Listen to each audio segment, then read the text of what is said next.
పవన్ కళ్యాణ్ ముఖ్యమంత్రి అవుతాడట. న్యూస్ భలే ఉంది కదండి. పవన్ కళ్యాణ్ ముఖ్యమంత్రి కాబోతున్నాడట.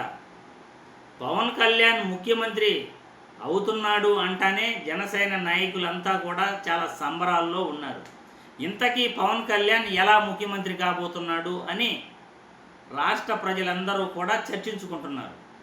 చాలామంది కూడా ఇప్పుడు వైరల్ అవుతున్న న్యూస్ ఏమిటంటే, ఈ నెల 26వ తేదీ చంద్రబాబు విదేశాలకు వెళ్తాడట. ఆయన హెల్త్ ప్రాబ్లం వల్లనో ఇంకేదో కారణాల వల్ల, వ్యక్తిగత కారణాల వల్ల ఆయన విదేశాలకు వెళుతుంటే పవన్ కళ్యాణ్ గారిని ఆపద్ధర్మ ముఖ్యమంత్రిగా నియమించి ఈయనకు పవర్ ఆఫ్ అటర్నీ ఇచ్చి వెళ్తారట. 26, 27, 28, 29, 30 అంటే దాదాపు 6 రోజులు పవన్ కళ్యాణ్ ఏపీలో ముఖ్యమంత్రిగా ఉండబోతున్నాడు అని ఈరోజు వార్తలు మీడియాలో హల్చల్ చేస్తున్నాయి.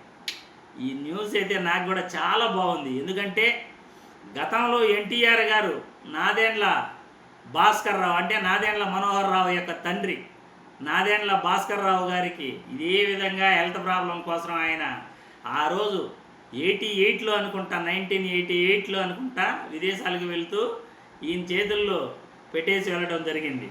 కానీ ఆ రోజు నాదెండ్ల మనోహర్ రావు పార్టీని మొత్తం కూడా హైజాక్ చేశాడు. ఈరోజు మళ్ళీ చంద్రబాబు నాయుడు ఇలా వెళ్తుండటం, పవన్ కళ్యాణ్ ముఖ్యమంత్రి అవుతుండటం, పరిస్థితులు ఏ రకంగా దారి తీస్తాయో, టీడీపీ పార్టీ ఉంటుందా ఊడుతుందా, పవన్ కళ్యాణ్ ఏదైనా మంచి నిర్ణయం తీసుకుని టీడీపీ పార్టీని భూస్థాపితం చేసే పని చేస్తాడా అని ప్రజలందరూ కూడా ఎక్స్పెక్ట్ చేస్తున్నారు. ఎందుకంటే ఈరోజు ప్రజలంతా కూడా నవ్వు ఆగట్లేదు. ఆ రోజు నాదెండ్ల మనోహర్ రావు తండ్రి నాదెండ్ల భాస్కర్ రావు ఎలా చేశాడో, ఈరోజు నాదెండ్ల మనోహర్ రావు పవన్ కళ్యాణ్ కింద ఉన్నాడు. సేమ్ స్కెచ్ మళ్ళీ రిపీట్ అవుతూ ఉంది. అది కూడా ఆగస్టు సంక్షోభం. మళ్ళీ టీడీపీ పార్టీకి ఖచ్చితంగా ఆగస్టు సంక్షోభం అనేది ఉంటుంది. ఈ ఆగస్టు సంక్షోభం చంద్రబాబు నాయుడు యొక్క ఆగస్టు సంక్షోభం చంద్రబాబు నాయుడిని ఏ దారికి తీసుకెళ్తుందో, ఆయన జీవితాన్ని ఎలా మారుస్తుందో, టీడీపీ నాయకుల యొక్క భవిష్యం ఎలా ఉంటుందో మనం ముందు వేచి చూడాలి.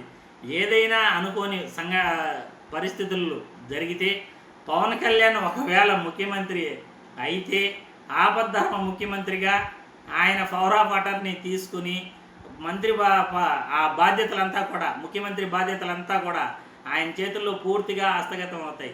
ఆయన ఎటువంటి నిర్ణయాలు తీసుకుంటాడు, ఆయన తీసుకునే నిర్ణయాల పట్ల రాష్ట్ర ప్రజలందరూ కూడా చాలా చాలా ఆతృతగా ఉన్నారు, ఎదురు చూస్తున్నారు. ఇటువంటి సంఘటనలు భవిష్యత్తులో వైఎస్ జగన్మోహన్ రెడ్డికి చాలా చాలా అనుకూలంగా మారబోతున్నాయా? ఎందుకంటే చంద్రబాబు నాయుడికి అర్థమైపోయింది పరిస్థితి. ఏపీలో మంత్రులు కానీ ఎమ్మెల్యేలు కానీ మన మాట వినట్లేదు.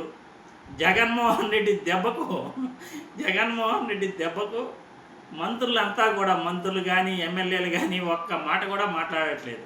నేను మంత్రులు పీకేస్తాను, పెరికేస్తాను, నా మాటకు వినకపోతే అంటున్నాడు.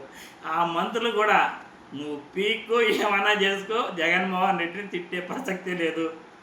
జగన్మోహన్ రెడ్డిని తిట్టి భవిష్యత్తులో మేము కుంపటి తెచ్చుకోలేము అని వాళ్ళు డిసైడ్ అయిపోయినారు. ఇది రాష్ట్ర పరిస్థితి. ఎందుకంటే రాష్ట్ర పరిస్థితి ఒక పక్క వైఎస్ జగన్మోహన్ రెడ్డి గారు రఫా అంటూ పంచుల పైన పంచులు విసిరేస్తూ ఉన్నాడు.